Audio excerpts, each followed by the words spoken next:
Hello everyone, నేను మీ చిట్టి డార్లా. ఎవడ్రా నువ్వు రివెల్ పాయింట్లో ప్రదక్షిణాలు చేస్తున్నావు? ఎలా అయితే ఒకరిని కొట్టేసాం. ఓహో, అక్క MP40తో బాగానే దింపిందిగా. వస్తున్నా, నీ దగ్గరికి వస్తున్నా. MP40 కోసమైనా నీ దగ్గరికి వస్తున్నా. అక్క ఇది కనిపించట్లేదు. ఓ కాదు, ఇది నా టర్న్. అక్క దగ్గర MP40 కొట్టేశాం. ఇందాక ఇక్కడ ఏదో ఫైట్ జరిగినట్టుంది. మనకి లూట్ దొరుకుతుందేమో చూద్దాం. ఒరే నువ్వు ఇంకా ఇక్కడే ఉన్నావా? చీటింగ్ రా ఇది.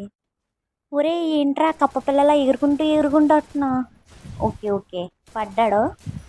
ఒరే నీ డిమ్మిలో డిమిటరీ రా అయ్యా. అరే ఏంట్రా, రివెంజ్ కోసం వచ్చావా? రివెంజ్ కోసం వచ్చి పక్కన దిగుతావేంట్రా కుఫ్లే మొహమోడా? బయటికి రారా, నువ్వు బయటికి రా. ఇందాక నుంచి దాకిన ఆడుతున్నావు ఏంట్రా? నువ్వేమన్నా మర్యాద రామన్న సినిమాలో సునీల్ అనుకుంటున్నావా? ఇక్కడ ఎవడో ఉన్నట్టున్నాడు. అరే చా, ఈ స్పైడర్ క్యారెక్టర్ వాడే వాళ్ళందరినీ టీవీ టవర్కి సురేష్ చంపేయాలి.